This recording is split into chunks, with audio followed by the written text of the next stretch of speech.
.35 degrees outside at 16 minutes past 8 o'clock hour on Friday, February the 24th. Chris Lenois, your host, continuing Green Mountain Mornings now for one more hour. Commonsnews.org is the web address for your reader-supported, award-winning, independent news and views source for Windham County. Free on stands every Wednesday, and every Friday we are joined on the phone by Deputy Editor Randy Holhut from his compound in Dummerston. Happy Friday to you, Randy. Happy Friday to you, Chris. Good morning, everybody. Hi, Joyce. Hi, Joyce. Happy Friday to her as well. Happy Mardi Gras weekend to the both of you. Laissez le bon temps rouler, right? Et toi. Indeed. I don't know if it was a Mardi Gras-like atmosphere at the Selectboard Candidates Forum last night at the Municipal Center, but you had a front row seat to hear what the three people running for the two one-year vacancies had to say, Davey Cadron, Brandy Starr, and Tim Wessel. David Scholes running unopposed for the one-year seat there as well. Chris Grotke of Brattleboro and Kate Casa, a former member of the media here in Brattleboro, moderating it. Give us a sense of what you felt about the scene happening there for the forum. Well, don't forget, before yesterday's forum was a flash protest in front of the Municipal Center protesting President Trump's new policies regarding transgender students. I did see a photo of that. I think it was actually Tim Wessels who took the picture that I saw on Facebook. Yeah, there were about 75 people or so there, and a lot of them came to the forum. It was as well attended of one of these events as I've ever seen, and it was a much different event than I've ever seen. Given that this was the activist community that convened this event. Yeah. And the questions were a lot different than, property taxes or potholes or, the normal mundane things of municipal rule. This was an event to tackle the big questions like aid for dealing with poverty in Brattleboro, dealing with whether the town should be a sanctuary city, climate change, recycling, making connections with the art community so the economy helps everybody. A lot of social justice, the whole thing is, as Sheila kind of Linton from the Workers' Center kind of did with the big finish, that looking at the issues through a social justice lens. And let's give credit to those organizations that put that together. You mentioned Vermont Workers' Center. I know Vermont Green Mountain Crossroads, right. 350.org, and the new organization Brenda Siegel's involved in, Rights and Democracy. Right. Post Oil Solutions. And the Vermont Partnership for Fairness and Diversity. Yeah. The amazing fun fact that was shocking to me, Curtis Reed pointed this out in one of his questions. There's not a single person of color on the payroll of the municipal payroll in Brattleboro. Yeah. I'm not surprised. I did not know that was a fact, but that is surprising. Well, yeah, or not surprising. Curtis whipped that out as a fact, and that was rather shocking. Yeah, and something that you can certainly think about hiring practices, and those are conscious efforts to try and make more of an effort. It's easy to kind of just let things go along and sort of let them shake out, but you can make conscious efforts to make changes like that. And it is important when you're talking about town governance. I always say diversity for me is a criteria because you have all these different people in this community, so you have to make sure that they are represented in some way in town government. It's why we need a balance of at least male and female voices, if not other sorts of ways that we can sort people out on the select board. Well, it's more of and the select board is going to be a very different select board. You watching that panel, it's a different panel, and Tim Wessel comes off as the conservative on the board. Right. Well, I know I had David Scholes in the studio a couple of days before that, and I've had a chance to have Davey and Brandy and Tim on the show as well. David was very, very excited about the three candidates there, feeling that it was a very strong field among the three vying for those two seats being vacated by David Gartenstein and Dick DeGray. These are three very strong candidates, but they're also three very different candidates than the two departing members of the board. This is going to be a board going forward, whomever gets elected, the three that are running for the one-year seat, that's going to be significantly more activist and more. It's going to be a younger board, and it's going to be a more diverse board, and it's going to make a difference in town governance. Now, you say that it's going to be very different than David Gartenstein and Dick DeGray. The question for voters is what is going to be different about those three that people can help make a decision when they go to the polls on March 7th? Well, the three were pretty much in agreement. There was no fights, no fighting, no fireworks. They were generally in agreement. And I got the sense listening to David Scholes that he might be this new chair of the Selectboard. Oh, really? You know, I asked him that directly, and he said he did not have any interest in it. I wonder what did he tip off to you that made you think that? Well, he didn't tip it off, but he was kind of like the wise old head there with the young Turks on to the left and right of him, and politically sympathetic with Brandy and Davey and Tim, mm-hmm. but also having been around the fence a few times, yeah, knows what's going on, and but looking at the other people on the board, is John Allen going to be the chair of the board? Well, no, right now Kate O'Connor is the vice chair, and so I did ask David, are you thinking of being chair or vice chair? And he seemed, again, that excitement that he had about the youth among Cadron and Starr and Wessel. To me, I think he was hoping one of them would step up into one of those leadership roles as well. And you could certainly see Kate O'Connor going from vice chair to chair. Well, I think with Kate, she's got an awful lot on her plate with the handicap board and the Chamber of Commerce. That's true. And taking on the chairmanship of the board is going to be would be an awful lot to add to the rest of that, and that leaves David, because the precedent is that the first year select board member never is the chair. Right. No, I would not think so. And it could be that David does assume that role, and it could be he was just being coy with me here in the studio. No, he wouldn't do that. No, not indeed. One lasting impression for viewers. They're obviously going to be able to see it on Brattleboro Community Television's website, and I'm sure they're going to replay it a bunch of times between now and March 7th. One thing that you want viewers who can go in and watch that to look for before they go make their decision on March 7th, as far as helping them make a decision on who to vote for? Well, being a Dummerstonian, I don't want to make any recommendations about how Brattleboro should vote. And these are three good candidates, and there's not a lot separating them. All right. So I guess it's you're and since politics is personal, depending on how many interactions you've had with, say, Davey at the co-op or Brandy at the Brattleboro Savings and Loan, or Tim in his various capacities, that's going to probably be the clincher on who you pick. Yes, indeed. All right. Well, I'll have to take a look at it so I can make an informed decision before I go to the polls on March 7th as a Brattleboro voter. Speaking of Dummerston, they are making news this week as well, and we will get to that with Randy Holhut, Deputy Editor of the Commons, after the bottom of the hour news break here on Green Mountain Mornings. Stick around. 35 degrees outside at 21 minutes before the 9 o'clock hour. Green Mountain Mornings continuing now. Your host, Chris Lenois, talking with Randy Holhut, Deputy Editor of the Commons, your reader-supported, award-winning independent news and views source for Windham County, free on stands every Wednesday, online at commonsnews.org, and does a great job for a weekly of staying right up to date on all the news happening. The vote on Tuesday in Dummerston about Brexit, allowing Vernon to withdraw from BUHS District 6. And this was in the Wednesday edition of the Commons, that Dummerston, your folks over there in Dummerston, Randy, once again saying no go to Vernon.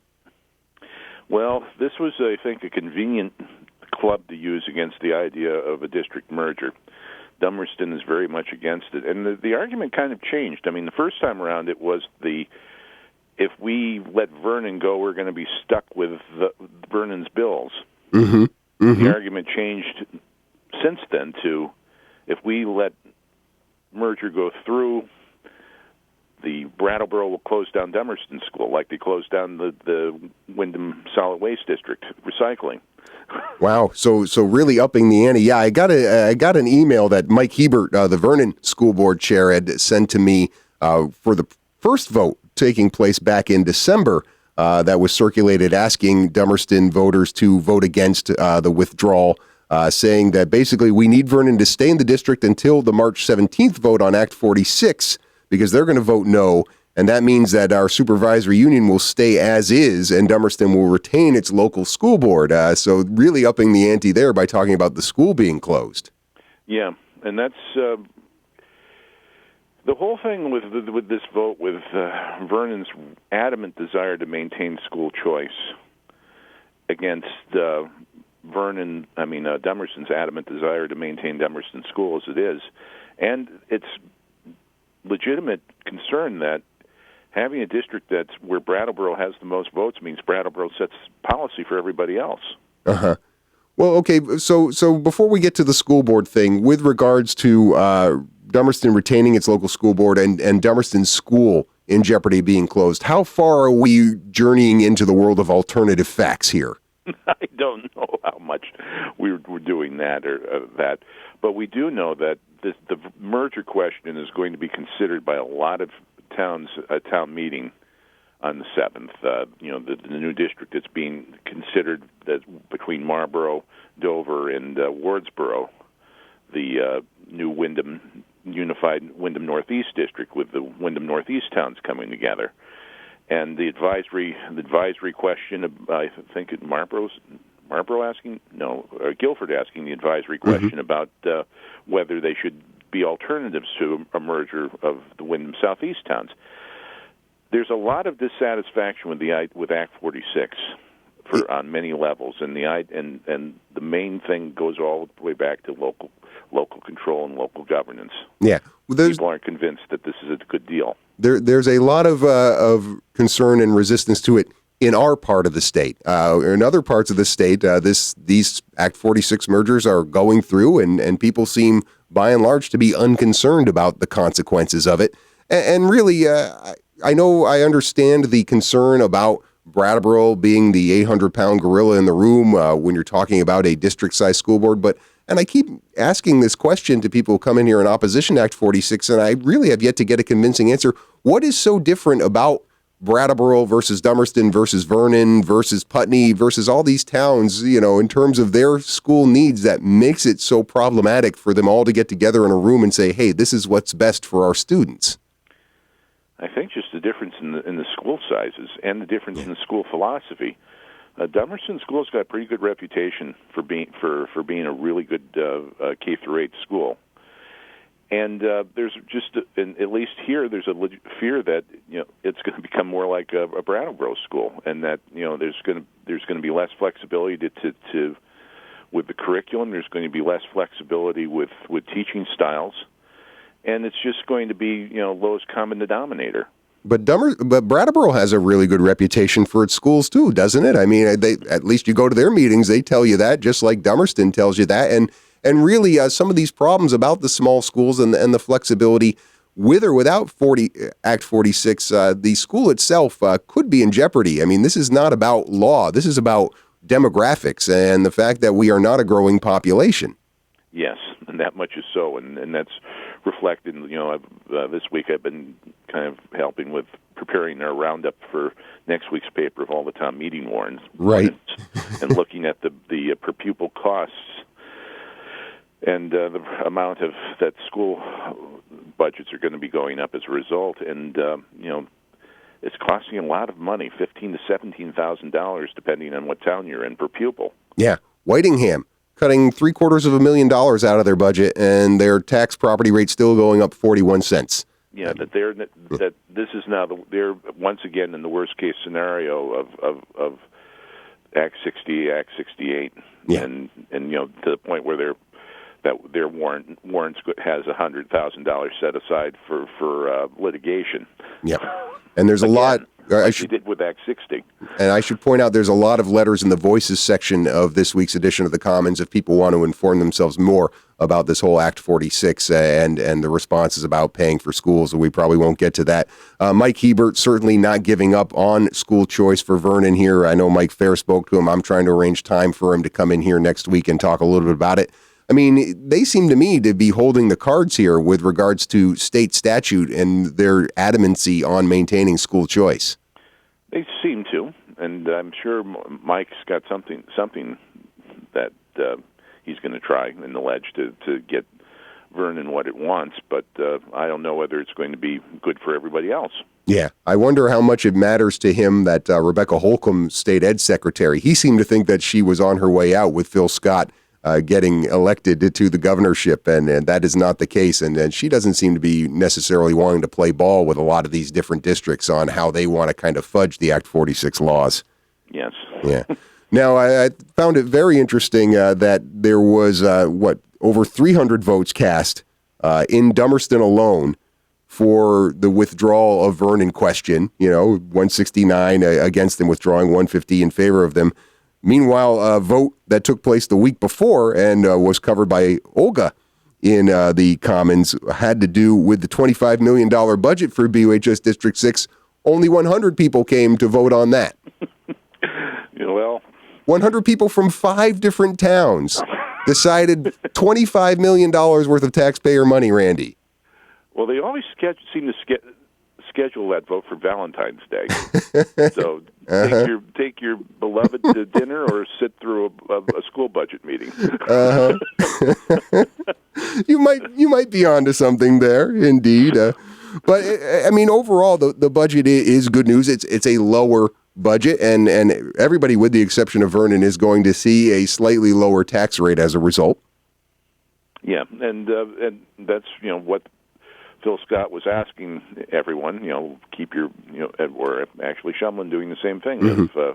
Governor Shumlin of asking people to kind of keep a lid on the school expenses, and it's a difficult thing because the costs keep going up and the enrollment keeps going down. Yeah, well, and look how it was done by and large. The moving of the special education budget from the school budget to the supervisory union budget, that darn central control. And how they're losing control. Nobody seems to mind now that the costs went down, do they? Well, this is more of a case with special education, especially for a small school like Dummerston. All it takes is that you get a couple of kids enrolled in your school for a particular year, and all of a sudden the cost can skyrocket, or kids get placed elsewhere, costs go down. So there's no consistency from year to year with special education costs. And the needs can be all over the map in terms of, how many kids need to be served, how much they need to be served, and how much it's going to cost. And there's no way to budget for it. Yeah. No, I mean, it makes sense to me to do it on that level. But then again, I also don't necessarily see 900 students as a supersized district, as a certain letter in your... From Louisiana, that's a neighborhood. as illustrated in one of those letters in the Voices that I alluded to earlier. We began this conversation in the previous segment talking about some of the activism in our community around different issues. You're talking about the transgender community and the support for that with regards to this directive on bathrooms. You were at a very interesting meeting recently and covered in this week's edition of the Commons about the immigration policy changes and how that's going to affect agriculture here in Vermont. Secretary Anson Tebbets down here on February 17th at the Vabec Center out on the old Familari farm to talk about the farm workers and those who might be undocumented here. Really a significant problem that we wouldn't necessarily think about in a state like Vermont that we normally consider pretty homogenous. Except, of course, for the people working on their dairy farms. Right. There's about 1,000 Mexicans working on the farms, and it's kind of a don't ask, don't tell kind of arrangement. That when they come here, there's some paperwork and it looks reasonably legit. But the main thing is that the people who are here, they're willing to be here. They work hard. They're an asset to the farms. They're getting paid well, but they're forced into this kind of down low existence of this limbo because of immigration policy that there's seasonal visas for the people who pick the apples, but Right. there's no seasonal visa for dairy farm workers, and it's not seasonal work; it's year-round work. Yeah, I think that's a very important point to underscore here is that a lot of people do think about these farm workers coming in, picking the apples. But dairy farming, that's 24/7, 365. And so there are people here who are in this kind of legal limbo that really needs to be addressed. Otherwise, it is going to be a significant impact negatively on a very significant industry when you talk about some of the figures you put in here about $776 million annually in agricultural sales to the Vermont Vermont economy, excuse me. That's some pretty important stuff that they're dealing with. For all the talk about other farming in Vermont, dairy is still number one. Right. And it still needs the concerns of dairy farmers in Vermont still need to be heard. But the interesting thing was how much the argument has changed just in a week's time from last week. Because last week, the hinting was that there could be a crackdown, and of course we saw this week that the immigration folks are going to be unleashed everywhere. Yeah, and that they may be coming to a farm or a store or a apartment block near you. Yep. Yeah. And literally, I mean, they have the authority to operate within 100 miles of the border or 100 miles of the of water, I think, right? And so that covers all of Vermont. Right. Basically, except for that one little corner of western Vermont. We are subject to this right here in our community here in Brattleboro. Let's finish this conversation with some good news. We're going to get a bridge back pretty soon across I-91. Certainly nice to see a light at the end of that tunnel. Maybe. Oh, come on, Randy. Work with me here. The maybe come March 13th, we will be driving across that at least one side of the new bridge. But your mileage may vary on this, but at least it's in print now, so that there's no they can hold AOT to that guarantee that they're going to be open.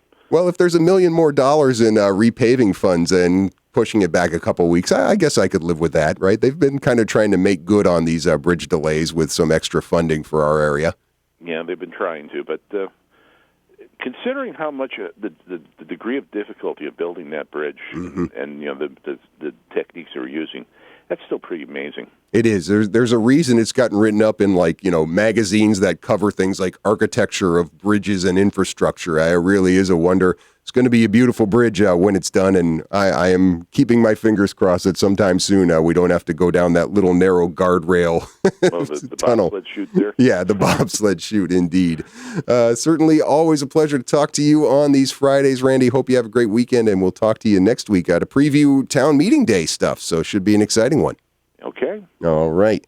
Randy Holhut, Deputy Editor of your reader-supported, award-winning independent news and views source for Windham County. The Commons, free on stands every Wednesday and online at commonsnews.org. We'll be back to wrap up this edition of Green Mountain Mornings right after these messages.